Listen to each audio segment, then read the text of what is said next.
Okay, Bismillahirrahmanirrahim. Let's start the lecture. Uh, so last time we are talking about the modeling of basic vibration systems, which includes the mass spring system, the pendulum system, as well as the torsional vibration system.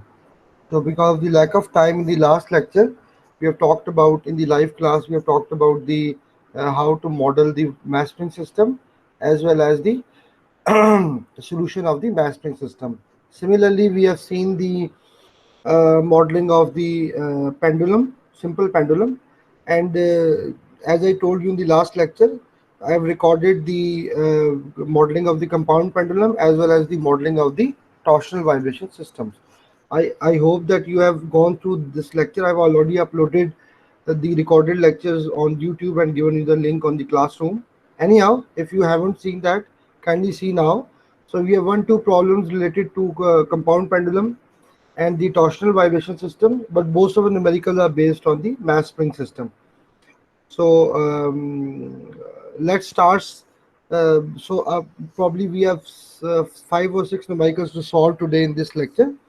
So as I am recording this lecture, so I try my level best to upload the recording of this lecture till evening, so that you can again listen to lectures. If you have any problems, you can ask in the subsequent lectures. Okay, so let's start the lecture.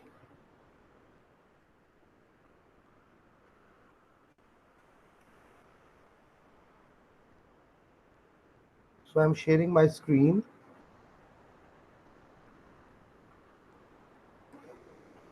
Okay, everyone can see the screen, the white screen. Okay, okay. Yes, sir. Okay, you can ask any question in between by just unmuting your mic. But I will try my level best to explain every step of the numerical. So just for the sake of revision, so we've actually studied 3 systems. The first system is the mass spring system. Okay.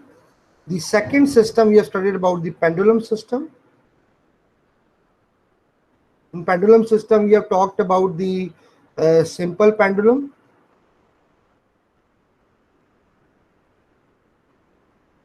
And in recorded lecture, I've explained the modeling of the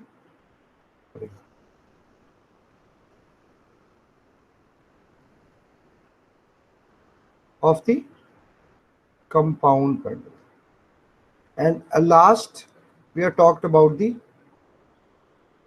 torsional vibration system. So basically, all vibration systems in the world are actually the combination of these. Maybe the complexity of one system, maybe it's a complexified form of a mass spring system, or maybe a combination of a mass spring system and a torsional vibration system, or maybe combination of all 3 systems, or maybe the complexity in any one system like mass spring system. So any real vibration system in the world is based on these 3 basic systems. Or as I told you in the last lecture, that if the system become more complex and you cannot identify the system in its appearance as the mass spring system or pendulum system or torsional vibration system, so then you just reduce those systems to these 3 basic systems that I have explained you in the last lecture, that even a ship water system acts like a mass spring system, where water along the ship will act like a spring. Anyhow, so you can convert the most complex system into the basic system by just understanding that how you have to convert those systems. So if you convert those basic systems, complex system into the basic systems, then how we have to solve those systems, these basic systems, we are going to study in this lecture. Okay, so let's start with the first example, that is 2.2.1. This is the example from your book, and just tell you which book. Okay, so this is example 2.2.1, and this is from I just write here, this is from the chapter 2. This is from the chapter 2 from book of Theory of Vibration with application by William Thomson. It's 5th edition. Here, this is the second chapter. As you can see, the example number is 2.2.1. So I've already uploaded a soft copy of this book on the Classroom. So if you haven't downloaded it, you can download it now. And if it's more, you can understand the thing more efficiently if you just open this book in the soft copy and just see those examples. So you can have a statement in your site as well. Anyhow, so let's start with the first example. So what we have here is a 1 by 4 kg mass is attached, is suspended by a spring. Now we see we have a mass and a spring, so it's a mass spring system having a stiffness of 0.1533 Newton per millimeter. Determine its natural frequency in cycles per second. That is very important, cycles per second. And determine its static deflection. Okay, if I just draw a mass spring system here, let's see what is given in the numerical. So we have a mass, we have a spring. The mass has a, so M is the 0.25 kg, which is 1 by 4 kg, and K is 0.1533 Newton per meter. So we have two values. Okay, so what we are interested in finding the natural frequency. So as if you remember the modeling, we have done this modeling, omega n square x equals to 0, and from modeling we understood that omega n is nothing but under root k by m, and we know the units are radians per second. So if we convert the fn, omega n into f, okay, the units are in radians per second. If you want to find the frequency in cycles per second, so what you have to do, you have to convert omega n into fn, yeah, by using this formula that you have studied before. So fn is omega n over 2 pi, and you can now see that it's nothing but 1 over 2 pi square root of k by m. Yeah, so this is okay. This will give you the frequency in cycles per second or hertz. Both are the same units. Okay, so now putting the values, fn is equals to 1 over 2 pi square root. And what is k? Okay, k has a unit in, sorry, this is millimeter. This is millimeter. You have to, because this is in kg, this is in Newton, so you have to convert millimeter into meters. So I just, if you want to write k here, 0.1533 into 10 is to power. If you want to convert the millimeter into meter, you have to just multiply with 10 is to power 3. I hope you understood this concept, and if you haven't, just see that 0.1533 and Newton per, and 1 millimeter is nothing but 10 to the power minus 3 meter. So if you take minus 3 on the upper side, comes plus 3. So I've written this is how units in Newton per meter now. Yeah, divided by 0.25, which is the value for the mass. So we end up with the frequency equals to 3.94 hertz. And if you want to write hertz or cycle per second, it's the same unit. Yeah, so it's the same unit. So we have find out the first value, that is the natural frequency in cycles per second. The second important thing is static deflection. If you remember from the last lecture, we have talked about there is another force that acts in the body because the weight of the body, and that is equals to mg. Due to this force, we have a deflection in the spring. We have a deflection in a spring, and that we call generally as static deflection. Okay, we have studied in the last lecture, and if you haven't understood that concept, kindly go to the last lecture where we are talking about the bonding of the Massning system, and I've explained in detail what is a static deflection. So if you take the balance of, so okay, because of static deflection, there is an upward force called K delta, similar to Kx. It's a similar thing. X is the motion of this vibration system, which changes over time, but delta is a constant deflection due to the weight. So if you take the equilibrium of forces in y direction equal to 0, considering that it's stationary, not vibrating, and taking upward as positive, then minus w plus kx is equals to 0, because w is acting downward. Due to that, the kx is acting upward. So if you take upward as positive, you can also take downward as positive. You know that there is no problem. Okay, then you can write here w is equals to k delta. So we are interested in delta. Delta is equals to w by k. W is nothing but mg by k. If you put the value, so m is 0.25, the g is 9.81, and k is nothing but 153.3. If you multiply 0.1533 with 10 to the power 3, you get 153.3. What you get is a value of, in meters, is 0.0159 meter, or in simple words, 15.9 millimeter. This is the first numerical. So we have find out two things. First, we have to find the natural frequency in cycle per second. We have find out this natural frequency, and the second we have actually want to find the static deflection, and this is the static deflection.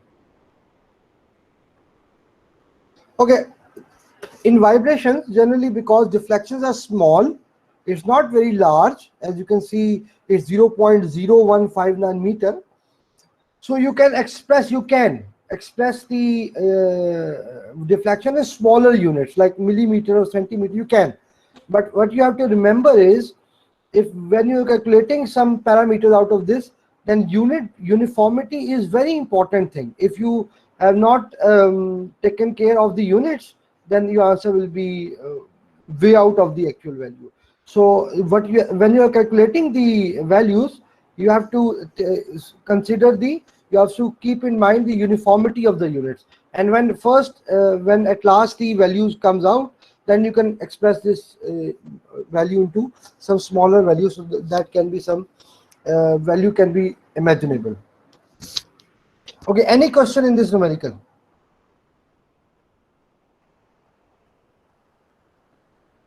Sir आपने last time कहा था कि हम जो static deflection होती है उसको हम कंसीडर नहीं कर रहे होते हैं, क्योंकि सर तो हमने इस प्रॉब्लम में फिर स्टैटिक डिफ्लेक्शन क्यों कैलकुलेट से मांगा होता है, इसलिए सॉरी सर लेकिन जनरल केस अगर हमारे पास क्वेश्चन में उसने वहाँ से नहीं स्टैटिक डिफ्लेक्शन उसने वहाँ से डिमांड की हुई, तो हम उसको निगलेक्ट करेंगे फाइंड करने के लिए बाकी सारी चीजें। अगर आप कह रहे हैं नेचुरल फ्रीक्वेंसी फाइंड करनी है उसके लिए, यस, तो उसमें फिर नेचुरल फ्रीक्वेंसी अगर हम फाइंड करनी है या कोई और इस तरह के हमारे पास हम चीज़ें फाइंड कर रहे होंगे, तो उसमें हम कुछ कंसीडर नहीं करेंगे उसको। स्टैटिक रिफ्लेक्शन एक और न्यूमेरिकल में भी आगे आएगी। मैं आपको वजह बताऊं कि आपने कैसे उसको इनकॉर्पोरेट करना होता है, ठीक है, कहाँ पे डिमांड होती है कि आप करें स्टैटिक रिफ्लेक्शन की। आप सिंपल ही समझ लें कि हमें वैसे तो जरूरत इसलिए नहीं होती कि अगर आप कोई वाइब्रेशन सिस्टम है तो वो हमें वाइब्रेशन से मतलब होता है कि वो बीम यस पीछे सर। से कितना अप डाउन जा रहा है। लेकिन फॉर एग्जाम्पल आप चाहते हैं कि इसकी जो ओरिजिनल मीन पोजिशन थी उससे आप फाइंड करें।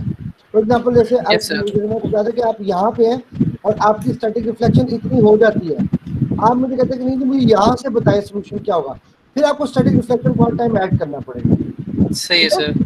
लेकिन वो आपको पता होगा, यानी कि वो आपको न्यूमेरिकल में डिफाइंड होगा। एक और न्यूमेरिकल भी आगे आ रहा है जिसमें स्टैटिक रिफ्लेक्शन का रोल है, लेकिन वो ठीक मैं है आपको सर। क्लियरली कहूँगा जहाँ आपको समझ आई कि जहाँ स्टैटिक रिफ्लेक्शन डालनी है तो वहाँ कैसे डालनी है, लेकिन बाकी पैरामीटर्स में कोई जरूरत नहीं है डालने की, आप उसको इग्नोर कर दें। ठीक होगा sir. Okay, thank you for your question. Any other question? Any problem in the formula or the units?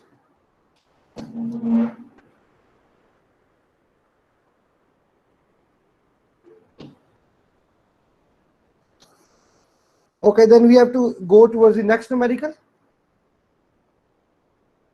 So our next numerical is problem 2.2.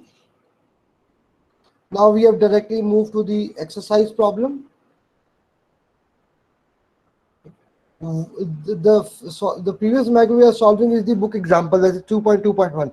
Now this is the exercise problem. Exercise problem 2.2. Yeah. So let's say first try to start the problem. So the problem states, and that is a very important problem for you to understand, a mass spring system K1 and M. So I'll just draw first. So we have a mass spring system with M and K is basically K1. Yeah, has a natural frequency of F1.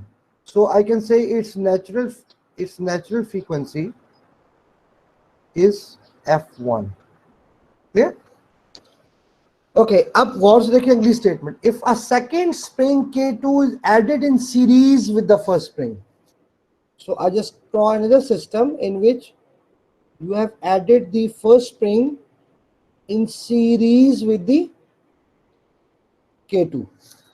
Okay, I hope you understood this point. So what we have done, we're demanding in the numerical that if a second spring K2 is added in series with the first, he can say added in parallel. But anyhow, whatever the statement says, I'm just reading the statement. The actual frequency is lower to half F1. So what he says that when you add a second spring, the natural frequency become half. When you add a second spring in series, now you don't know whether it goes to half or not, but a numerical says it has gone to half, or 1/2 F1. Okay, okay. As you can see in the numerical, there is no value given. You don't know what K1 value is. You don't know what M is. You don't know what K2 is. You don't know what the value of F1 is. But he says determine K2 in terms of K1.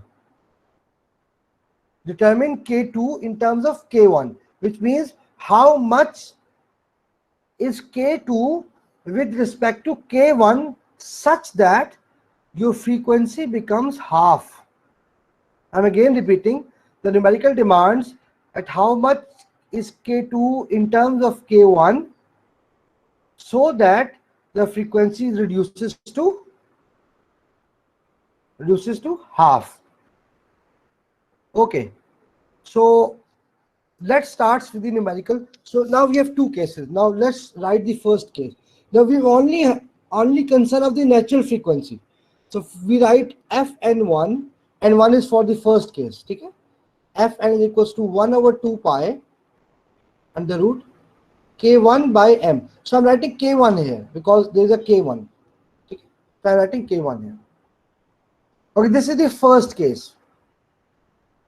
Now for the second case, if I were to write the same formula, and okay, so as you know that this Fn1 is what? This is F1. Okay.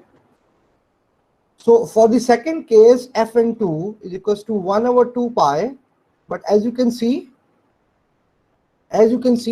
that now we have two springs, K1 and K2, and they are in series.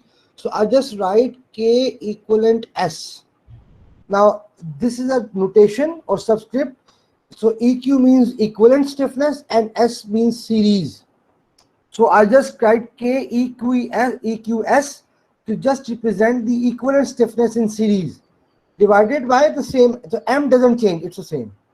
Okay, so it's a second. So we just call it the first equation. We just call it the second equation.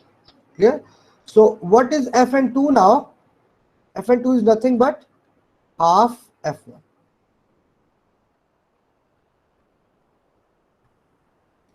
Fn2 is nothing but half F1. Okay, so that is what written in the numerical.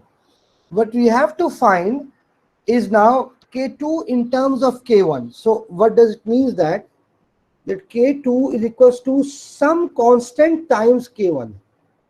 Clear? So we hope that the K2 value is some, it can be 1, it can be less than 1, it can be, we don't know. Clear? So it's time is some constant times K1. In order to find that, we have to solve it. So the first thing that we can solve is this K equivalent. Okay, we can solve K equivalent. Now you know from your basic understanding, maybe from FSC and what we have seen in the last lecture, that when springs are in series, you have to just, for finding the equivalent, you have to just add the reciprocal of the stiffnesses. Okay, this is what in series you have to do. In parallel, for example, just for the sake of revision, in parallel you have to just add these, directly add these two stiffnesses. But in case of series, we have to add this reciprocal. So if I take the LCM on the right hand side, what you get is K1 plus K2 divided by K1 K2. And from that you can deduce that K equivalent S is nothing but K1 K2 divided by K1 plus K2. This is what we have find out the K equivalent.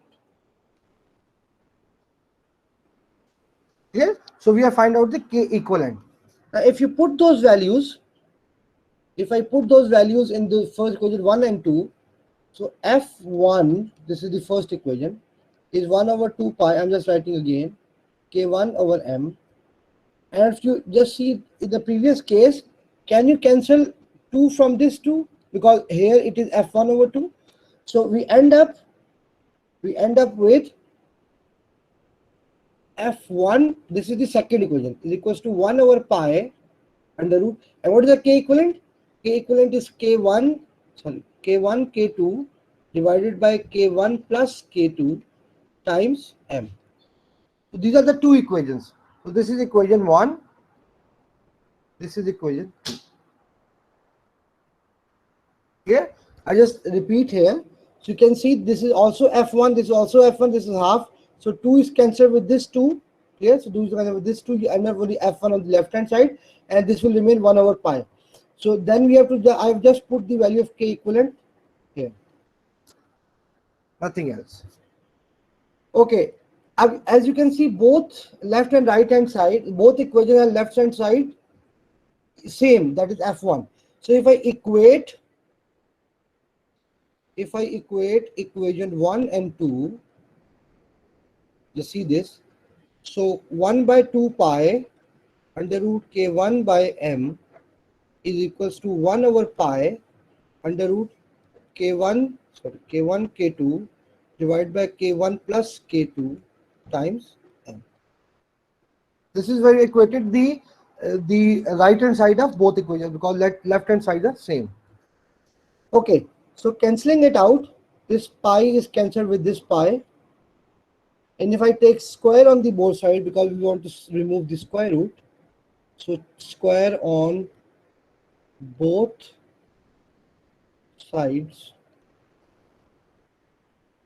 So 1 over 4 times K1 over M equals to K1 K2 divided by K1 plus K2 times M. Clear? So we are just taking a square of both sides. Okay, so just cancel out the terms. So M is cancelled with this M. The K1 is cancelled with this K1.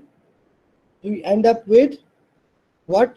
We end up with 4K2 is equals to K1 plus.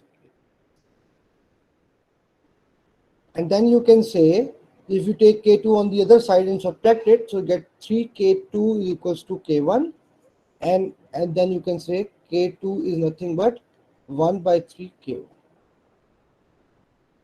So we have find out. So in the last slide, I've told you that we have to interested in this.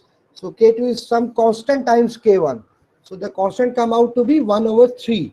So it means that the stiffness of the second spring is 1 by third of K1. Only in this case, the frequency reduces to half. In not other case, it will be half. Only when K2 is 1 by third of K1, only then the frequency reduces to half. So we have find out the K2 in terms of K1. Any question?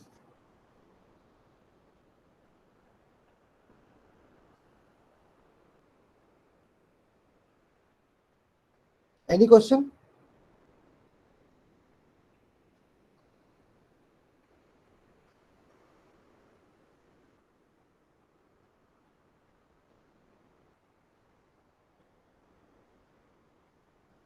Okay, आवाज सारों को आ रही है?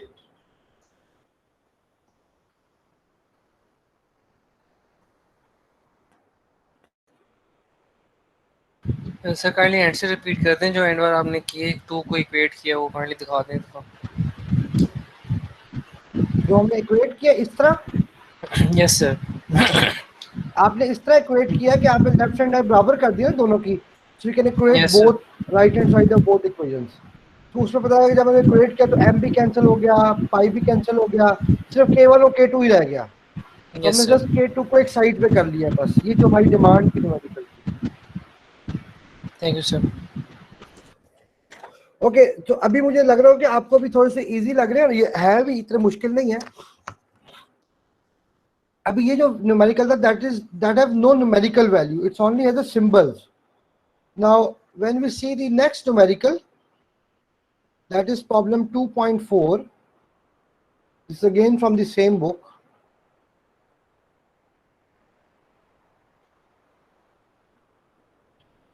So numerical says an unknown mass m kg attached to the end of an unknown spring k. Okay, so again just draw here. So what we have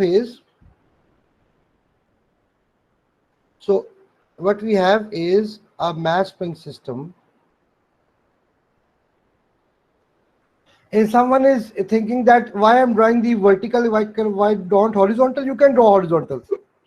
I'm not concerned, because we have understood now that in the vibration response of the mass spring system, there is no effect of gravity. But when, as one student asked a very interesting question, that if there is some concept of static deflection in the numerical, then definitely you can deduce from that those numericals that your system is vertical, because only then the static deflection can occur. So in this case, there is no concern of, there is no written or there is no mention of the static reflection, so that you can draw horizontal or vertical, it's the same thing. Okay, so you have no information about k, you have no information about m, so you don't know. But what you know is this frequency, natural frequency. So just call it case 1. So Fn is 94 CPM. This is what we know. And how we generally know that? In real scenarios, in many real applications or industrial applications, when we are interested in finding the stiffness and the mass of a certain, let's say we are we are analyzing some shaft of some gearbox or some cutter or whatever in the industry. Now, because shaft is connected inside the system, so there are two major problems. The first is you not able to, for example, let's say I just draw just for your understanding, let's say you have a motor here, you have a coupling, normally the coupling is attached, and then you have, let's say, a pump, a water pump. Okay, this is suction, this is discharge. So we are interested in finding the natural frequency, or not only natural frequency, we want to understand the stiffness and the mass of this shaft. So there are two difficulties. One, you cannot disassemble the shaft. Okay? So shafts generally are very huge and they are connected. It's very difficult to disassemble the shaft. Now we don't know what is the value of K, you don't know what is the value of M, and that are very important when you're designing the vibration absorbers that we study in the last part of this course. So you don't know what K is, you don't know what M is, because this is connected inside a system. And definitely if you want to measure the mass, you have to pull out this shaft, just put it on the weight balance, and then you know what is the mass is or the weight is. And then for stiffness, you have to perform some static deflection test. As you can see, you can act like a cantilever beam, and based on that you can find the stiffness, and so on and so forth. So you don't know that. What you can know from the real application, if you just install a sensor here. So let's say on a shaft I install a sensor, and that sensor is possibly a vibration sensor, and vibration sensor could be accelerometer, it could be a laser displacement sensor, it could be any sensor that can measure vibrations. So if I just hit this, it will vibrate for a small time and then diminishes out. If you vibrate for a small time and then I will capture those vibrations on this sensor, and based on that data, I can understand the natural frequency. What is the natural frequency? I can find it out from the sensor. Yeah. Now this is what is reflected in the numerical, that you have a case in which you don't know about K, you don't know about M, but you know about the natural frequency, and that is from the test, from the sensor test, and that is 94 CPM. So this is what actually the general procedure in the industry when we are not, when we don't know about the stiffnesses and the mass of a certain vibration system. Okay, the next procedure the industry adopt, and that is written in this numerical, is that you have a say spring and K. So when a known mass 0.453 kg, so we add another mass which is 0.453 kg is added to M. So what you have done is just added this mass to the unknown mass M. Again taken the data from the sensors, and the value come out to be 76.7 CPM. Again, this is known from the sensor. We don't know anything about K and M. Okay, what we have done is just added a known mass. Now it cannot be 0.453, it can be anything. It can be 0.5, it can be 0.1, it can be 1. It's a trial mass. Clear? So in the numerical it is a 0.453, but in reality you can do unless until it's that weight does not deform the shaft. Clear? Until and unless this weight, the trial weight, does not damage the or does not permanently deform the shaft. So you can add that particular mass. It can be any value. So then measuring the frequency, you know what is the actual frequency. Now the numerical demands, now you should find out based on the mathematics, without pulling this system from the main system, what is K and M. So this is what I have seen this procedure in Bestway Cement.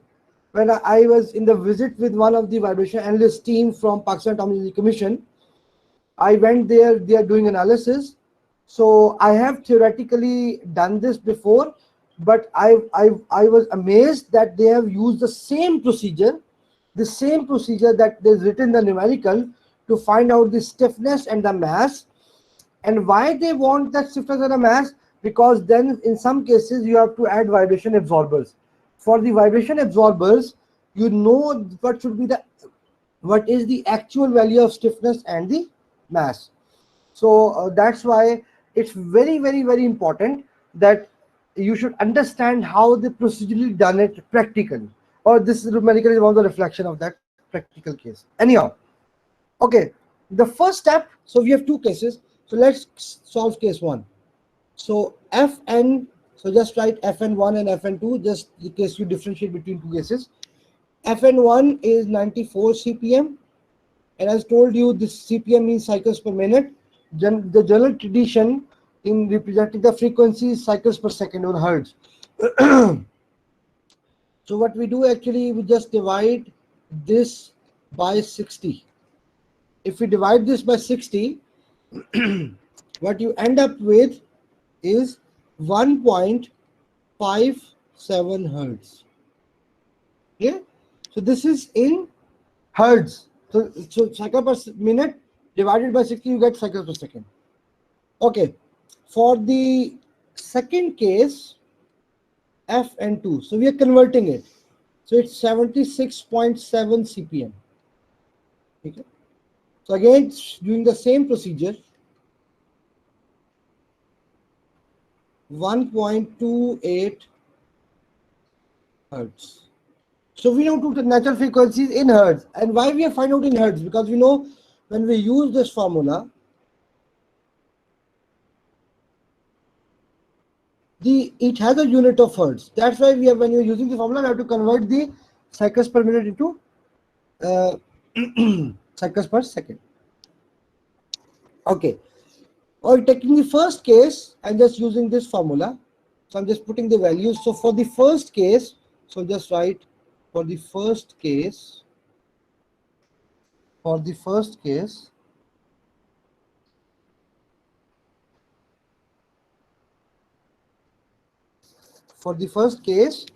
so Fn1 is what? Fn1 is 1.57 is equals to 1 over 2 pi. We don't know what k is, we don't know m is, so we have to keep it in this sense. So okay, so what we as you know from your mathematics, the knowledge of mathematics, that when you have two unknowns, you should have two equations. So this is your first equation, and for the second case, just see that, because for the second case, what we have is, so 1.28, which is the frequency in the second case, is 1 over 2 pi square root of, what is k? K same. What is m? Now m is increased by a known amount. Okay, m is this, but m is now increased by known amount. This 0.453 is what we have intentionally added. We know that it is added from external source onto the system.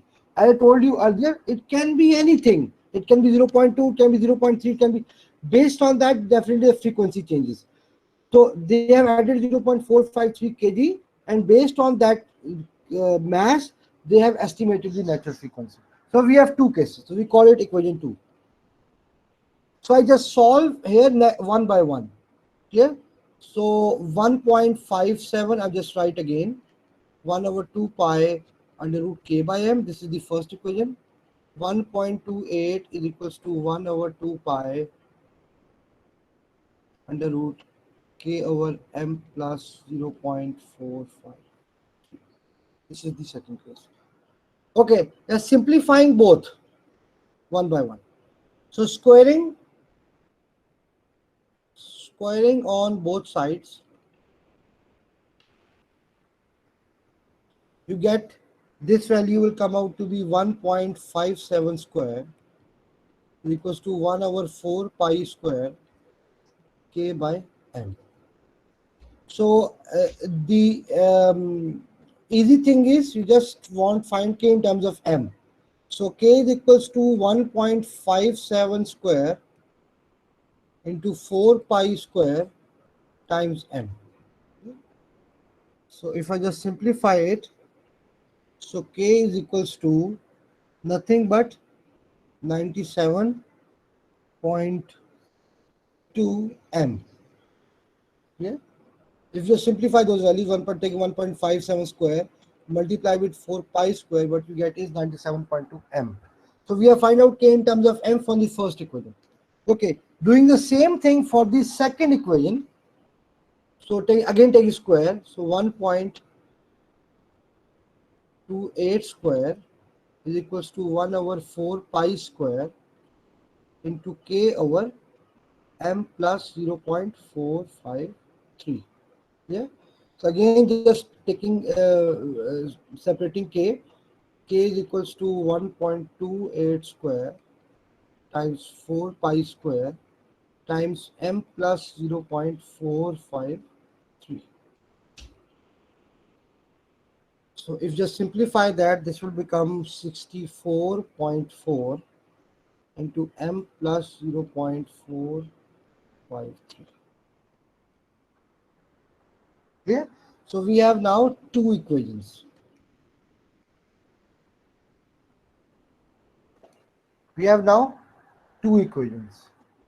Both are equal to k. Again, this is the same as we have done it with the previous numerical. As you can see, the left hand side are equal. Just equate the right hand side. So 97.2 m is equals to 64.4 m plus 0.453. Clear? So you can say 97.2 m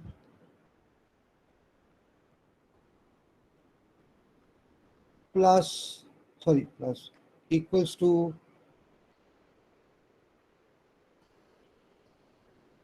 equals to 64.4 m plus some 64.4 times 0.453.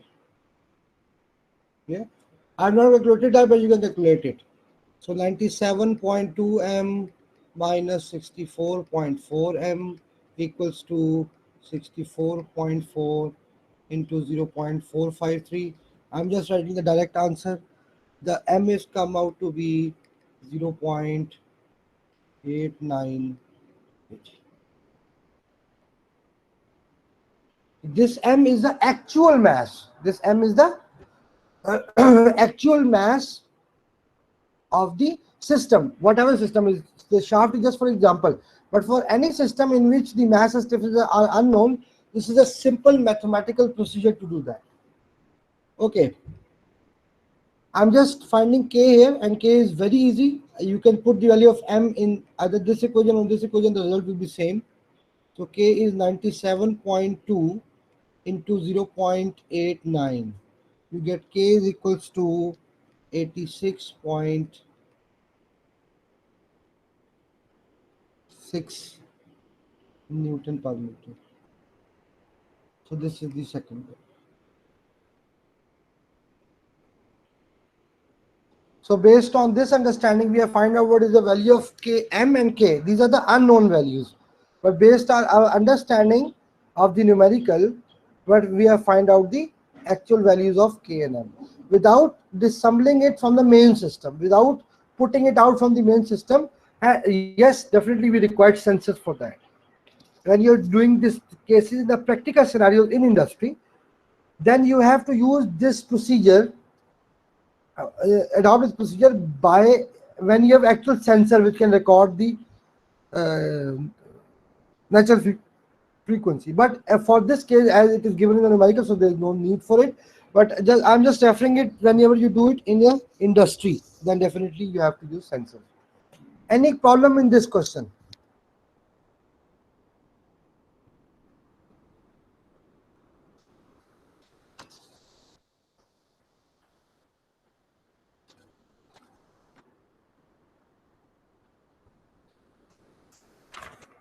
कोई problem इस question में?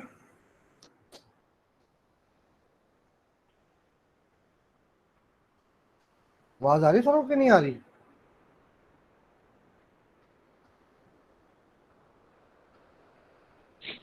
आ रही है sir. सारों को आ रही नहीं, मैं तो समझ रहा हूँ कि किसी को आ ही नहीं रही शायद। ओके, सारों को समझ आ रही है? आ रही है सर, आ रही है। Yes sir.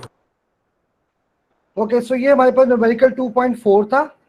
हमारे दो न्यूमेरिकल रह गए इस लेक्चर के, हम वो सॉल्व करेंगे और बस लेक्चर को एंड करेंगे। अभी नाउ वी आर, अगर आपको यहाँ तक समझ आ गई तो बड़ी अच्छी बात है।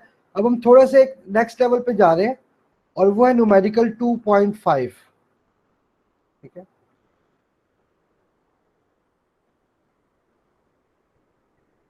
एक्सरसाइज के मैं आपको इसीलिए करवा रहा हूँ कि ताकि आपको समझ आ जाए कि एक्सरसाइज के न्यूमेरिकल्स कैसे सॉल्व करने हैं। ठीक है, कुछ आप खुद भी करेंगे, कुछ मैंने इस लेक्चर के नेक्स्ट, क्योंकि एक दो न्यूमेरिकल अभी भी रह जाएंगे इस केस के, वो हम नेक्स्ट लेक्चर में कर लेंगे। लेकिन आपको मैं अगले लेक्चर के एंड पे बता भी दूंगा कि आपने खुद भी कुछ न्यूमेरिकल्स प्रैक्टिस करने हैं। वो कौन से करने हैं वो मैं आपको बाद में बताऊंगा। अभी ये जरा समझ लें, ये न्यूमेरिकल बहुत इंपॉर्टेंट है और ये थोड़ा आपको अंडरस्टैंड भी करना पड़ेगा और अच्छे तरीके से। मैं कोशिश करता हूँ उसको अच्छे तरीके से एक्सप्लेन करूँ। A mass m1 hangs from a spring k and is in static equilibrium. ये बड़ी इंपॉर्टेंट चीज है, आप इसको छोड़ दें। अभी मैं जहां पे ड्रॉ करूं, एक स्प्रिंग है, एक मैस है, आपने अटैच किया और अभी इक्विलिब्रियम में है, स्टैटिक इक्विलिब्रियम में। स्टैटिक इक्विलिब्रियम का मतलब होता है ये रेस्ट के ऊपर है, कोई मूव नहीं कर रहा, बस स्टेशनरी है। ठीक है, ओके, हम क्या करते हैं, हम एक सेकेंड मैस ड्रॉप करते हैं थ्रू अ सर्टेन हाइट। ठीक है, एक सेकेंड मैस ड्रॉप करते हैं थ्रू अ सर्टेन हाइट और वो स्टिक कर जाता है m1 के साथ। मतलब हम छोड़ते हैं, ऊपर से हमने एक मैस छोड़ा वो आके इस पे स्ट्राइक कर गया and sticks to M1 without rebound, which means कि वो लग के वापस नहीं जाता, वो उधर ही उससे चिपक जाता है। आपको पता है जैसे ही ये, चूंकि ये स्प्रिंग लगा हुआ है, जैसे ही M2 M1 पे स्ट्राइक करेगा, ये M1 वाइब्रेट करना शुरू कर देगा। अंडरस्टूड सी बात है, चूंकि स्प्रिंग लगा हुआ है और इसको एक्साइटेशन भी मिल गई है, तो ये वाइब्रेट करना शुरू कर देगा। Find the subsequent motion. ये देखें, सब्सिक्वेंट मोशन का मतलब क्या है कि जब ये लग जाएगा तो इसका ये रिस्पॉन्स कैसा होगा, ये वाला वाइब्रेशन रिस्पॉन्स क्या होगा। इसके लिए आपको सॉल्यूशन करना पड़ेगा इक्वेशन ऑफ मोशन का। अच्छा, एक अगर मैं आपको उसकी प्रैक्टिकल एग्जांपल बताने की कोशिश करूं कि ये कहां मुमकिन है, तो आपने कभी देखा होगा बड़े बड़े सिस्टम्स पे हमारे पास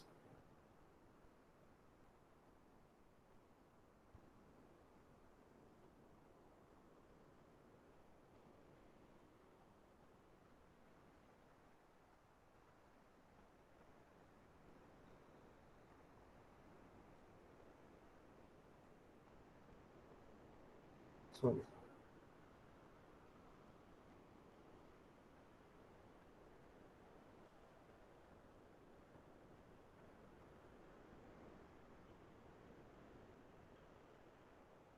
हमारे पास क्या होता है कि बड़े बड़े हॉस्पिटल्स में या जहां पे इमरजेंसी थी वहां पे हेलीपैड्स होते हैं, ठीक है। हेलीपैड्स पे क्या होता है कि बेसिकली ये इसका प्लेटफॉर्म होता है, ठीक है, और ये आपके पास कॉलम्स होते हैं। कॉलम में बेसिकली स्टिफनेस होती है, लेटरल स्टिफनेस होती है, ठीक है। तो ये एज ए स्प्रिंग एक्ट करते हैं, ठीक है, इनमें स्टिफनेस होती है। और ये आपके पास मैस होता है, ठीक है। ये हेलीपैड के ऊपर एक प्लेटफॉर्म बना होता है जिसके आपके पास ये सारा मैस होता है। सो अगर आप इसको कन्वर्ट करें तो ये क्या बनता है, ये मैस स्प्रिंग सिस्टम ही बनता है, ठीक है। ये मैस स्प्रिंग सिस्टम ही बनता है, ठीक है। अब होता क्या है कि जैसे आपके पास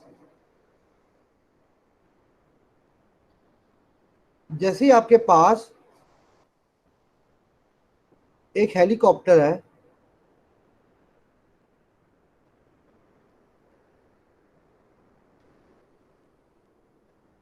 वो आके लैंड करता है यहां पे आके, एकदम इम्पैक्ट होता है, यानी कि जैसे ये इस हेलीपैड के ऊपर इम्पैक्ट, मतलब जैसे लैंड करता है इस तरह फील होता है जिस तरह कुछ चीज हिट किया, एकदम एकदम स्ट्राइक किया। उसकी वजह से सिस्टम वाइब्रेट करता है बहुत ज्यादा, लेकिन उसकी वजह से इसको बचाया जाता है फेलियर से, ठीक है। यानी कि इसको डिजाइन ऐसे किया जाता है कॉलम्स को, इस सिस्टम को, कि ताकि ये फेल ना हो हेलीकॉप्टर के उतरने के। ज्यादातर ये जो बड़े हॉस्पिटल्स होते हैं, इनकी जो टॉप फ्लोर होता है उसके ऊपर ही हेलीपैड्स बने होते हैं। खुदा ना खास्ता कोई मेडिकल इमरजेंसी है बहुत ज़्यादा और हॉस्पिटल में आपने पेशेंट को पहुंचाना है, तो आप ये करते हैं कि हेलीकॉप्टर यूज़ करते हैं, और हेलीकॉप्टर में जो मरीज को लैंड करते हैं वो हॉस्पिटल की टॉप बिल्डिंग के ऊपर करते हैं। इसी तरह जहाँ पे सिक्योरिटी के इश्यूज होते हैं, जिस तरह किसी प्रेसिडेंट ने आना है, या उनके लिए भी हेलीपैड्स बने होते हैं, जो जिसमें जो है वो, या कोई इंपॉर्टेंट पर्सनैलिटी है उसके लिए यूज होते हैं। तो ये उस तरह का, अब देखिए, ये इसी का आप कह सकते हैं एक सिंप्लीफाइड मॉडल है, इसी हेलीपैड का एक सिंप्लीफाइड मॉडल है, ठीक है। हेलीपैड का एक सिंप्लीफाइड मॉडल है। अब देखिए, अब हेलीपैड का और ये प्रॉब्लम का, लेकिन अगर आप प्रॉब्लम को थोड़ा सा इसकी डेप्थ में अंडरस्टैंड कर लें तो आपको समझ आ जाएगा कि ये जो एक्चुअल प्रॉब्लम्स होते हैं वो सिंप्लीफाइड प्रॉब्लम में कन्वर्ट हो सकते हैं। और यहाँ पे जो M2 है वो बेसिकली क्या चीज हो सकती है, ये नहीं मैं कह रहा कि ये हेलीपैड का प्रॉब्लम ही है, मैं आपको सिर्फ रिलेट करके बता रहा हूँ कि अब M2 क्या चीज, M2 हो सकता है हेलीकॉप्टर का वेट हो, जो भी उसका मास है जो उसके स्ट्राइक किया है, और किस वेलोसिटी से स्ट्राइक किया है, वो वेलोसिटी कोई हाइट h थी। अब वेलोसिटी हेलीकॉप्टर की अपनी हो सकती है, जो भी वेलोसिटी हो सकती है, उसके जिस वेलोसिटी से वो हिट किया है वो हमने, उसकी वजह से जो इस कॉलम में और इस पूरे सिस्टम में जो वाइब्रेशंस प्रोड्यूस हुई है वो हमने फाइंड करनी है कि वो किस नेचर की है। ये मेन प्रॉब्लम है जो मैंने आपको थोड़ा सा, अब मेरी कोशिश क्या है कि आपके अंदर थोड़ी सी एबिलिटी आ जाए इस कोर्स के आखिर तक कि आप कॉम्प्लेक्स सिस्टम को ना सिंपल सिस्टम से रिलेट करने के काबिल हो, ठीक है ना। कि एक आप समझते हैं एक न्यूमेरिकल बना हुआ एक्सरसाइज, वो सिर्फ या न्यूमेरिकल इसलिए बना दिया है कि जी बस सॉल्व कर लो इसको। याद रखिएगा कि जो बाहर के लोग होते हैं, अब ये बुक जो है मैं किसी अमेरिकन प्रोफेसर ने लिखी हुई है, जो वो लोग किताबें लिखते हैं वो अमूमन बहुत लेट एज में लिखते हैं, 60 की एज में, 70 की एज में। और उनकी कोशिश ये होती है कि जो अपना पूरा एक्सपीरियंस है इनका इंडस्ट्री के साथ भी, प्रैक्टिकल एक्सपीरियंस भी, इनका नॉलेज भी, उसको वो किसी तरह बुक में ट्रांसफॉर्म करें। ठीक है, सो इसलिए इनके जो प्रॉब्लम्स होते हैं, जो कि अगर आपको यह हेलीपैड बना देंगे तो आप परेशान हो जाएंगे, आपसे शायद सॉल्व भी ना हो, आपको मजा भी ना है।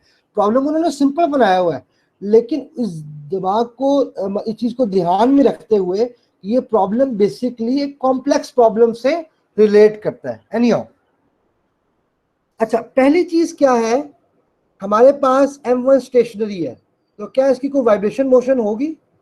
नहीं होगी, तो हम इक्वेशन तो नहीं लिख सकते कोई भी, क्योंकि इसकी कोई मोशन तो है ही नहीं। लेकिन क्या होगा, जैसे ही आपके पास M2 स्ट्राइक करेगा इसके ऊपर और रीबाउंड नहीं होगा, तो हमारे पास अब इक्वेशन ऑफ मोशन बनेगी, क्योंकि सिस्टम फिर वाइब्रेट करेगा। और अब देखिए मैं वही फॉर्मूला यूज कर रहा हूं,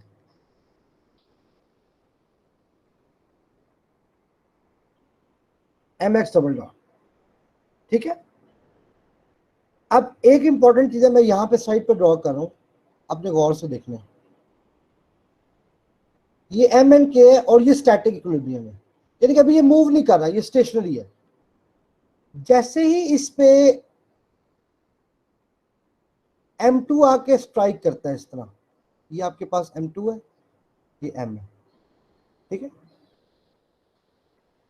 सॉरी इसको M1 का, ठीक, M1 है और ये M2 है।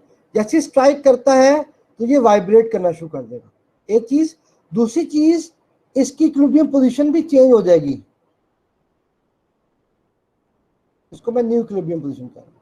और वो क्यों चेंज होगी? क्योंकि इसके अंदर एक मास ऐड हो गया है, इसके अंदर एक मास ऐड हो गया है, जिसकी वजह से ये स्प्रिंग डिफ्लेक्ट कर गया, यानी कि मास नीचे डिफ्लेक्ट कर गया। और ये जो हमारे पास है ये स्टैटिक डिफ्लेक्शन है, ये स्टैटिक डिफ्लेक्शन है। ठीक है, इसको मैं Z2 कह रहा हूं। अच्छा, ये पॉइंट समझ आया कि आपके पास जब M2 स्टिक हो गया, एक तो ये वाइब्रेट करना शुरू हो गया, वो तो फॉर श्योर बात है, और दूसरा ये कि चूंकि मास की वजह से ये थोड़ा सा नीचे आ गया, क्योंकि इसके अंदर जो है वो मास ऐड हो गया। हम चाहते हैं यहां से सॉल्यूशन फाइंड करना, इस पॉइंट से, स्टैटिक इक्विलिब्रियम से। बुक में तो डिफाइन नहीं है, यहाँ पे तो कहीं लिखा नहीं हुआ कि, लेकिन जो उसने सॉल्यूशन किया वो ऐसे किया। जब मैं आपको न्यूमेरिकल अगर पेपर में दूंगा तो लिखूंगा find the solution from static equilibrium position. So आपको पता होगा you have to delta consideration में लेके आना है। अच्छा, कोई ये भी कह सकता है कि सर हमने जब M1 अटैच किया तो तब भी तो साइड रिफ्लेक्शन आई थी, वो तब भी आई थी, इसमें कोई शक नहीं है। लेकिन वहां पे वो कह रहा है कि स्टैटिक, यानी कि उस रिफ्लेक्शन को हमने कंसीडर नहीं किया, क्योंकि उसने कहा कि जी स्प्रिंग और मास एक सिस्टम बना चुके हैं और वो स्टैटिक इक्विलिब्रियम में है, यानी कि वो स्टेशनरी है। तो जहां पे भी वो पहले से डिफ्लेक्ट कर चुका था उससे हमें कोई इतना मतलब नहीं है, हमें उसके बाद जो M2 की वजह से डिफ्लेक्शन हुई है उससे मतलब है। अब देखें, और डेफिनेटली जब मुझे उससे मतलब है तो हमें वेट से भी मतलब होगा जो M2 की वजह से बढ़ गया। अब ये गौर से देखिएगा, अब यहां पे M क्या आएगा, इधर आएगा M1 प्लस M2। क्यों? क्योंकि अब जो वाइब्रेशन हो रही है वो दोनों मास की इकट्ठी हो रही है। ठीक है, यहां सिर्फ M1 नहीं लिख सकते, या M1 M2 दोनों ऐड करने पड़ेंगे इनटू x डबल डॉट। ठीक है, अच्छा, स्प्रिंग फोर्स तो वही है, स्प्रिंग तो नहीं चेंज हुआ ना, तो स्प्रिंग तो -kx, लेकिन अब हमने सेकंड का वेट भी ऐड करना है। क्यों ऐड करना है? क्योंकि हम इस स्टैटिक रिफ्लेक्शन को कंसीडरेशन में ले रहे हैं। ठीक है, हम स्टैटिक रिफ्लेक्शन को कंसीडरेशन में ले रहे हैं, इसलिए हमने ये भी ऐड करना है। ओके, अगर हम इसको सिंप्लीफाई करें तो ये होगा M1 plus M2 times x double dot plus के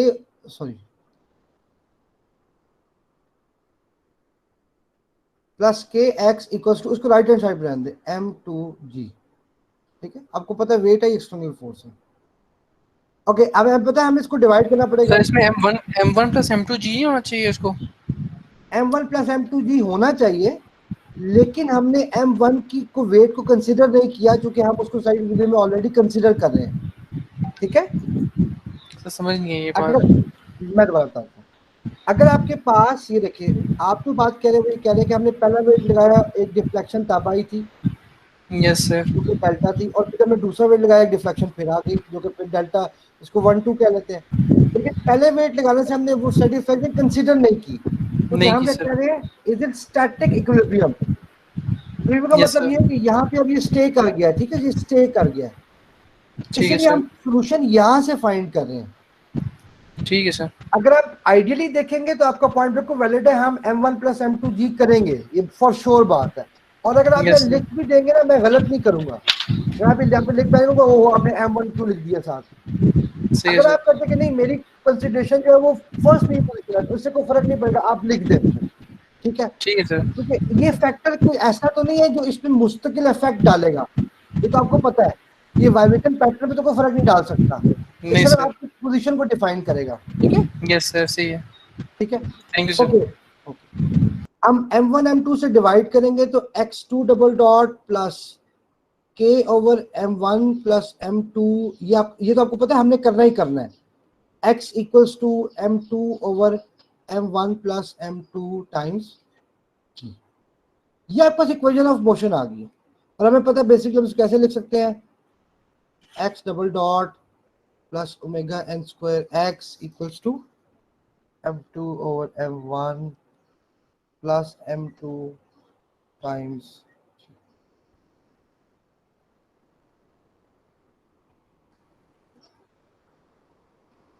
ये हमारे पास इक्वेशन आ गई। अब हमने इसका सोल्यूशन लिखना है। अब सोल्यूशन बड़े इंटरेस्टिंग है, ये मैं पूरा प्रोसीजर नहीं अडॉप्ट करा कि वो क्या प्रोसीजर होगा। सोल्यूशन आपको याद होगा, पेपर में आपको गिवन भी होगा, इसलिए आपने परेशान नहीं होना कि जी हमें तो पूरा सोल्यूशन डिराइव करना पड़ेगा। वो है A1 sine omega N T plus B cos omega N T. ये वो सोल्यूशन है जो हम ऑलरेडी देख चुके हैं लास्ट लेक्चर में। अच्छा, अब आपने इसमें डेल्टा 2 भी ऐड करना है। वो क्यों ऐड करना है वो मैं आपको बताता हूं। हमारे पास ये M1 था और ये स्टैटिक इक्विलिब्रियम में था, ठीक है। हमने इस पे सेकंड वेट ऐड कर दिया, ये थोड़ा सा डिफ्लेक्ट कर गया, ये दो मैस इस पे आ गए, ये M1 आ गया, ये M2 आ गया, इसकी न्यू इक्विलिब्रियम पोजीशन बन गई, न्यू स्टैटिक इक्विलिब्रियम पोजीशन है, ये न्यू स्टैटिक इक्विलिब्रियम है। ये जो डिफरेंस है ये डेल्टा है, डेल्टा 2 हम इसे कह रहे हैं। और आप यहाँ से मोशन फाइंड करना चाह रहे हैं, तो अगर देखिए, अगर मैं हर टाइम पे यहाँ पे वाइब्रेशन रिस्पॉन्स करूँ और इसको यहाँ से करूँ, तो मुझे हर पॉइंट पे डेल्टा ऐड करना पड़ेगा, क्योंकि वो उससे नीचे है। तो मैंने सोल्यूशन में सिंपल डेल्टा 2 ऐड कर दिया, ठीक है, सिंपल सोल्यूशन में डेल्टा 2 ऐड कर दिया, क्योंकि मैं इधर से कंसिडर करूं, इस जगह से। अगर आप मोशन, अगर मैं सिर्फ ये कहूं, और अगर मैं आपको वैसे बताऊं, अगर आप डेल्टा 2 ना भी ऐड करें ना, तो न्यूमेरिकल में खास फर्क नहीं पड़ेगा, लेकिन आपको समझाने का मतलब ये, अगर मैं कहूं find this equation of motion from first static equilibrium, तो फिर आपको ये डिफ्लेक्शन ऐड करनी पड़ेगी मैस की डिफ्लेक्शन की वजह से। अगर ये मैस ऐड ना होता और हम वहां से फाइंड करें तो फिर कोई जरूरत नहीं डेल्टा डालने। अब चूंकि मैस इसमें ऐड हो गया है और ये डिफ्लेक्ट कर गया है, तो हमने वहां से, इसलिए मैंने डेल्टा 2 ऐड किया। मैं आपको कंसेप्चुअली इसीलिए बता रहा हूँ, ये कॉन्सेप्ट कि हमने ऐड किया है, दोबारा बता रहा हूँ। उसकी वजह यह है कि हम इस इक्विलिब्रियम पोजीशन से सॉल्यूशन को फाइंड करना चाहते हैं, इसलिए हमने डेल्टा 2 ऐड किया। और डेल्टा 2 किसके बराबर होगा हमें पता है, this is M2G bye K, क्योंकि हमें पता है कि W is equal to K delta, आप ये कह सकते हैं, ठीक है। तो डेल्टा 2 क्या होगा, W2 बाय K, जो कि मैंने लिख दिया M2G बाय K। तो ये आपके पास सॉल्यूशन है। अब सॉल्यूशन में मेन चीज क्या होती है, ये तो वहां पर सॉल्यूशन लिखा गया, मेन चीज है कांस्टेंट्स फाइंड करना, ठीक है, वो आपने पहले भी देखे।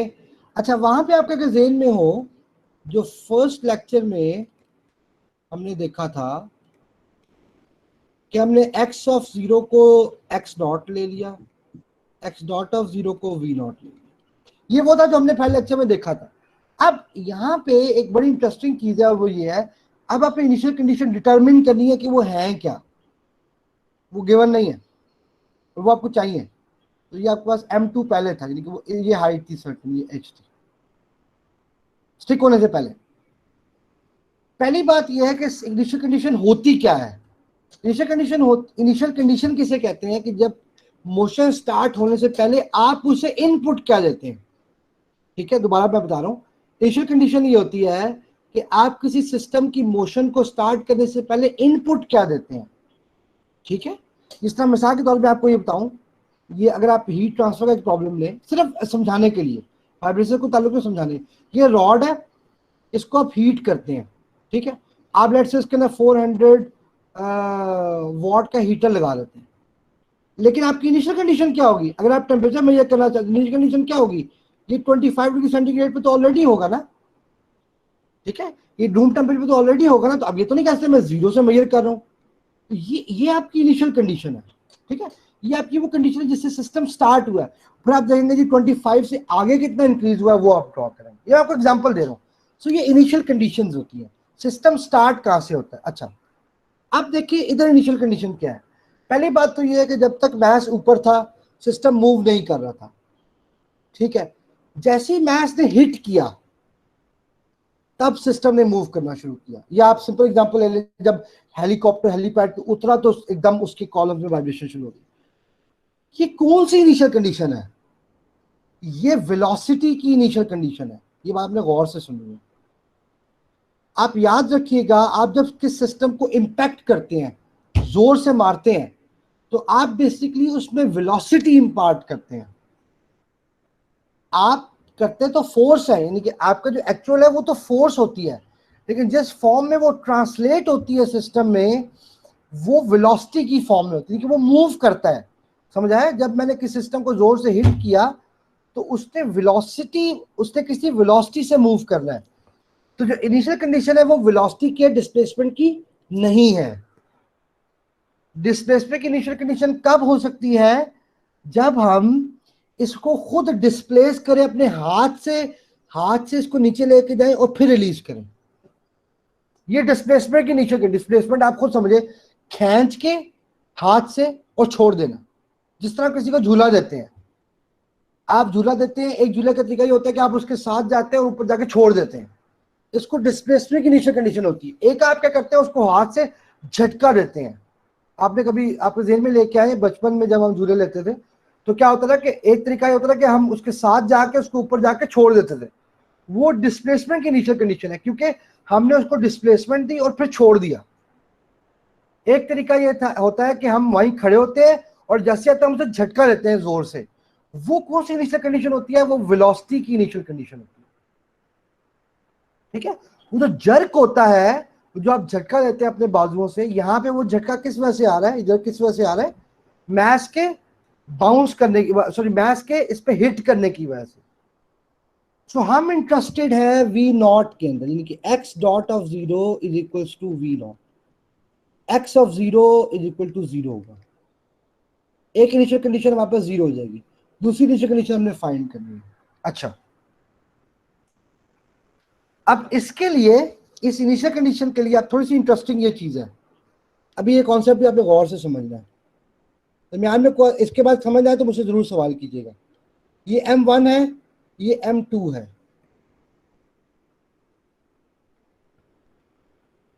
अब आप सिर्फ क्वेश्चन अब सब इससे समझना है, ये स्टेशनरी है, ये मूव कर रहा है विद अ सर्टेन वेलोसिटी। हमें किस में इंटरेस्ट है, हमें इसमें इंटरेस्ट है कि जब ये मैस इस पे हिट करेगा, इस पूरे सिस्टम की वेलोसिटी क्या होगी, जिसको हम वी नॉट कहते हैं। और दोबारा बता रहा हूं, ये मैस किसी वेलोसिटी से गिरा जिसको मैं लेट्स से वी कहता हूं, कोई भी वेलोसिटी है, we don't know that right now. जब ये इस पे हिट कर देगा और स्टिक हो जाएगा, इस पे स्टिक हो जाएगा, तो इस पूरे सिस्टम की जो इनिशियल वेलोसिटी बनेगी, क्योंकि आपको पता है कि अब M1 M2 में ऐड भी हो गया है, अब थोड़ा सा होता है स्लो हो जाए, क्योंकि इंपैक्ट तो हो गया उसका, लेकिन वी नॉट वो है जो पूरे सिस्टम की इनिशियल वेलोसिटी है। और पूरे सिस्टम का मतलब क्या हुआ, M1 प्लस M2 की इनिशियल वेलोसिटी है, वो हमने फाइंड करनी है। अच्छा, मैं दोबारा रिपीट कर रहा हूं, हम इंटरेस्टेड है कि जब ये स्टेशनरी हो और ये मूव कर रहा हो, और जब इनका इम्पैक्ट हो जाए यानी कि स्ट्राइक हो जाए, इसकी वजह से टोटल वेलोसिटी हो इस पूरे सिस्टम की, वो वी नॉट है, वो हमने फाइंड करनी है। कोई बता सकता है हम कैसे फाइंड करेंगे?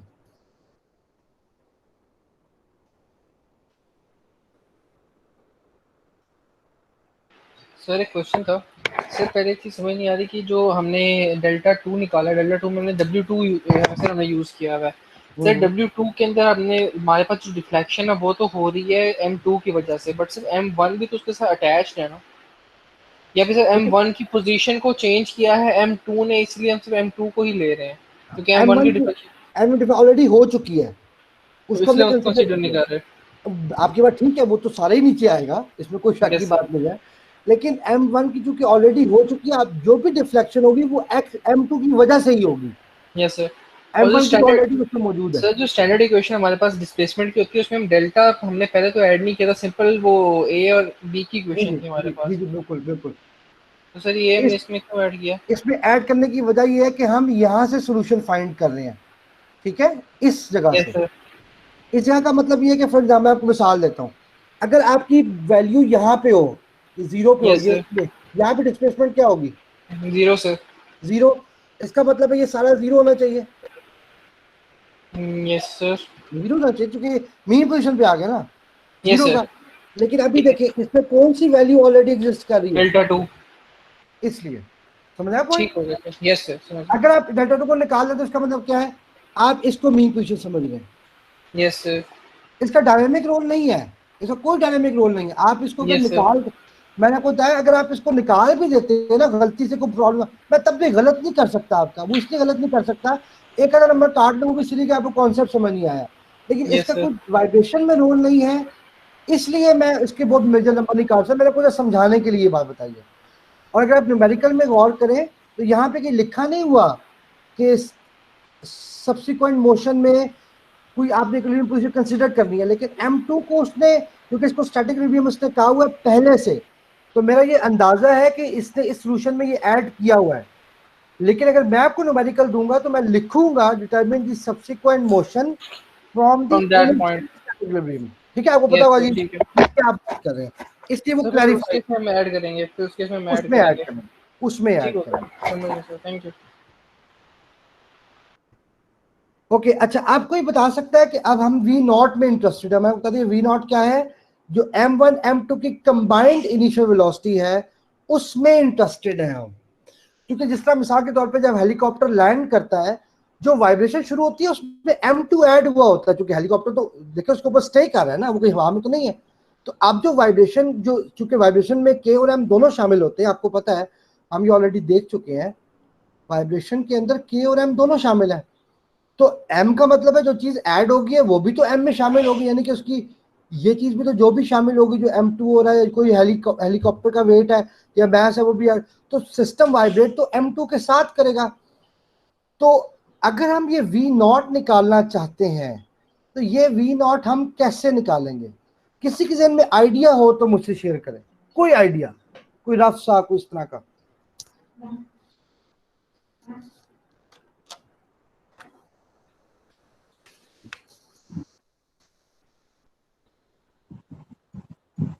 तो तुक्का ही मार दें।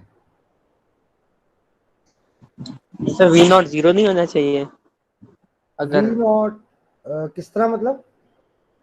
सर जब इनिशियली तो उस पे सर कोई क्या नाम है वेलोसिटी नहीं होगी ना, जब पॉइंट जीरो पे होगा तब। V नॉट है जब M1 M2 स्टिक हो चुके हैं, उसकी बात की तब तो वो मूव करना शुरू कर देगा ना, क्योंकि इसने तो हिट किया ना उसको। Yes sir. ठीक है ना, वो तो मूव करना। तो मैं कह रहा हूँ कि जो M1 की वेलोसिटी V नॉट नहीं है, वो तो स्टेशनरी है। जब M1 Yes, M2 प्लस हो जाएंगे ना आपस में, उसके बाद की जो वेलोसिटी है वो V नॉट। वो कैसे फाइंड करेंगे?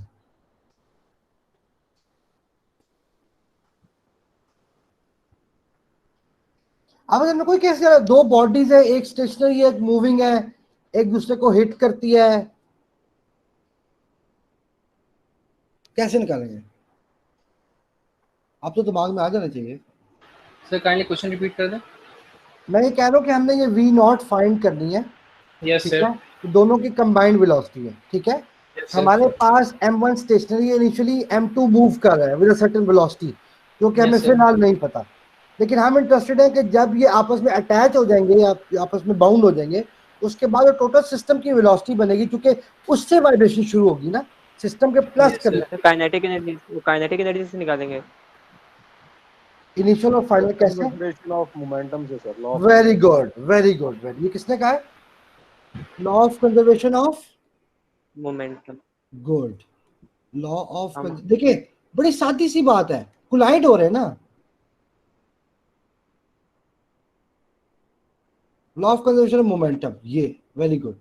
सो वो क्या होता था, m1v1 plus m2v2 equals to m1v1 prime plus m2v2 prime.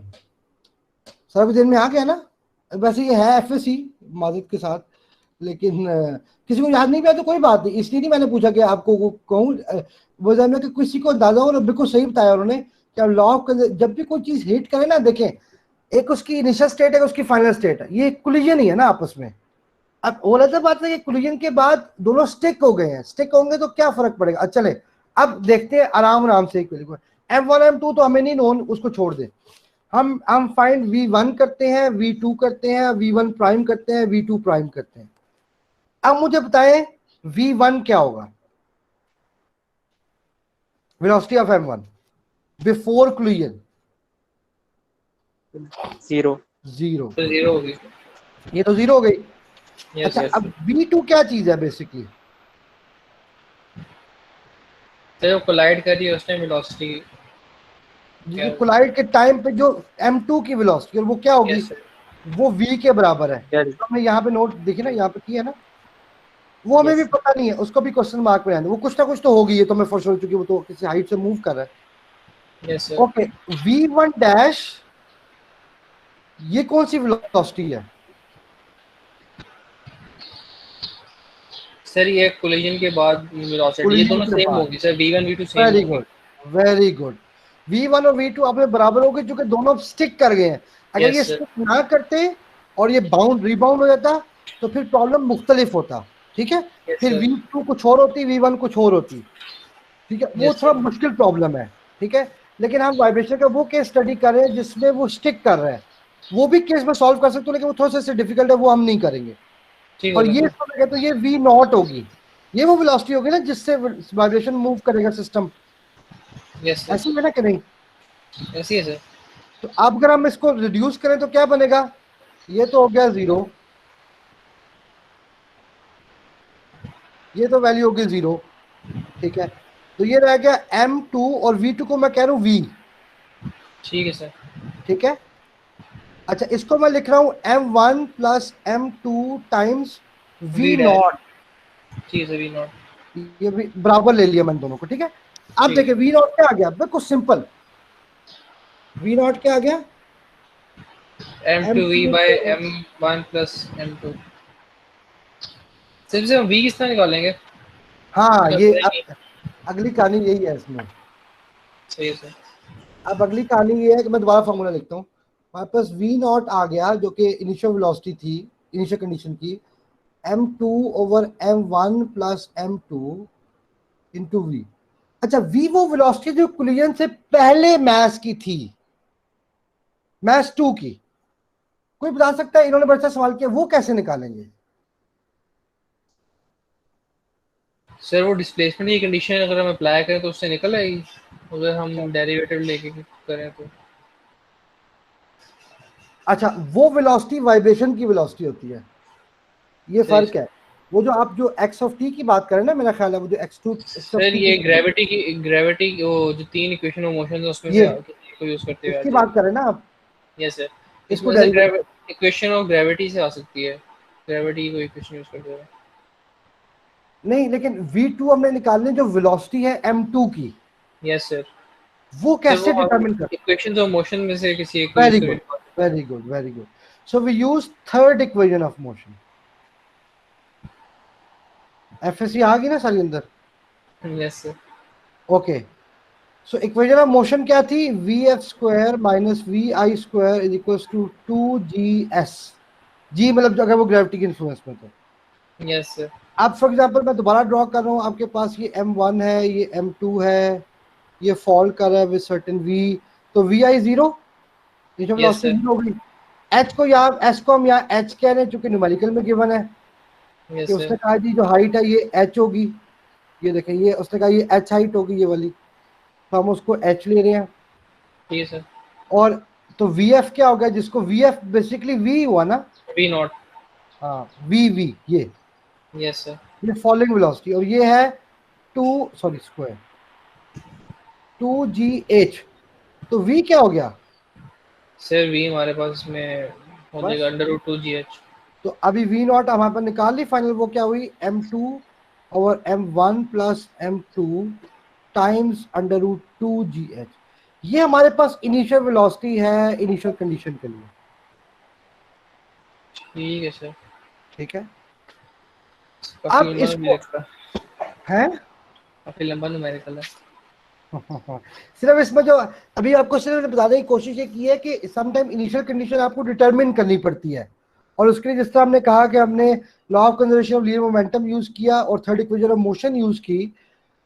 Problem तो सिंपल सा, ए और कांस्टेंट्स ही निकालने हैं। जब आपको इक्वेशन ऑफ मोशन कहा जाए ना, या आपको कहा जाए कि जी आप सोल्यूशन फाइंड करें, तो आपने तो कांस्टेंट डिटरमिन करने हैं ना, और तो कुछ भी नहीं है। ये सोल्यूशन तो वैसे आपको पेपर में गिवन होगा, मैं ये तो नहीं आपसे कहूँगा जी पहले आप इक्वेशन लिखे फिर उसको डिराइव करें फिर ये सोल्यूशन निकाले, उसमें तो फिर पहले रूट लेना पड़ेगा, सब कुछ करना पड़ेगा, उसका तो फायदा नहीं है। तो मैंने आपको समझाने के लिए बताया था कि इक्वेशन आती कैसे है, यहाँ तक हम पहुंचते कैसे हैं, ठीक है। हमारे मतलब है सोल्यूशन के बाद जो कांस्टेंट्स है ए और बी, ये कैसे फाइंड करने हैं, ये हमारा प्राइम इंटरेस्ट है, ठीक है ना। इसके लिए मैं प्रॉब्लम सॉल्व कर रहा हूं। ओके, सो अब देखें, मैं इक्वेशन दोबारा यहां पे लिख देता हूं। इक्वेशन है x of t equals to a sine omega N T plus b cos omega N T plus delta 2। और डेल्टा 2 को मैं बार बार नहीं लिख रहा, फिर वो काफी डेल्टा m2g/k।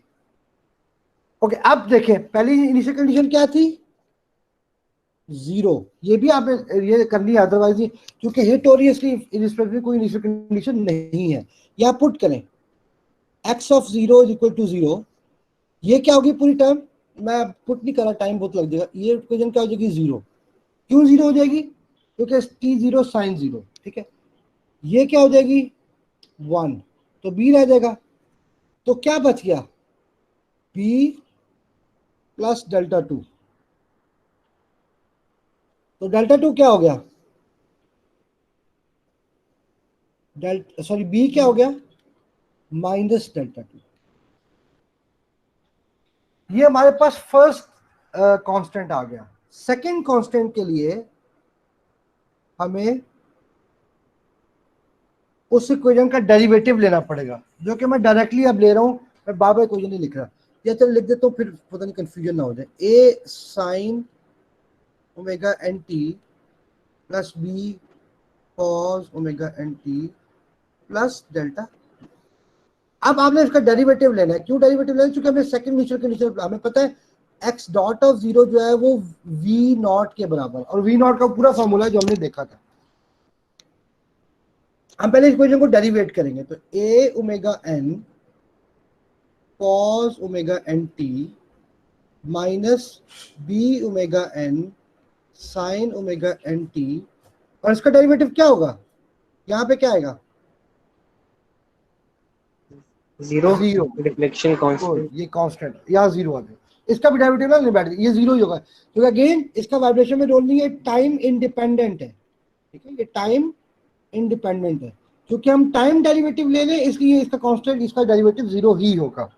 अब वैल्यू पुट करें, v naught equals to what is the value of, okay ये x डॉट ऑफ 0 है, तो ये वैल्यू क्या बन जाएगी 1 a ओमेगा n माइनस ये वैल्यू क्या होगी b की जीरो। माइनस डेल्टा 2 होगी, लेकिन ये 0 हो जाएगा, तो ये वैसे ही सारा 0 है। तो हमारे पास a क्या आ गया, है तो ये वही है। याद हो आपको, जब हमने शुरू में देखा था अपनी, जब हम मॉडल कर रहे थे, लेकिन अब वी नॉट असल में काफी खतरनाक किस्म की चीज है। सो ए क्या हो गया, ए हो गया m2 √2gh, ये वी नॉट लिख रहा हूं मैं, divided by m1 + m2 times omega n। ये आपके पास ए आ गया, या कुछ ए है। आप इक्वेशन ऑफ मोशन में पुट करें इसको, x of t is equals to what is a मैं पूरा लिख नहीं रहा, आपको समझ आ गया, आपने ये पूरा लिखना है यहाँ पे, a sin omega n t plus b cos omega n t plus delta. Okay, b क्या है हमारे पास,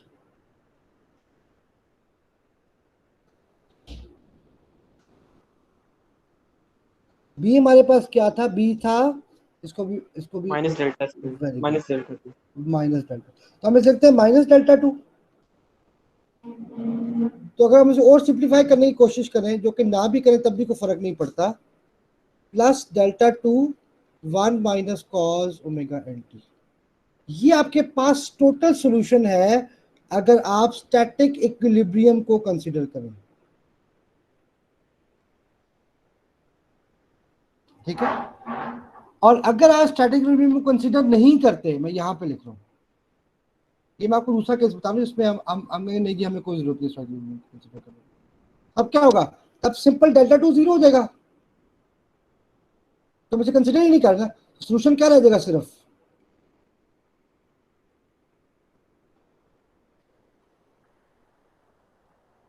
ठीक है, सॉल्यूशन सिर्फ ये रह जाएगा।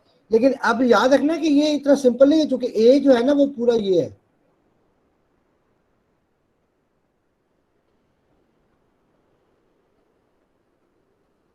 Sorry not delta 2,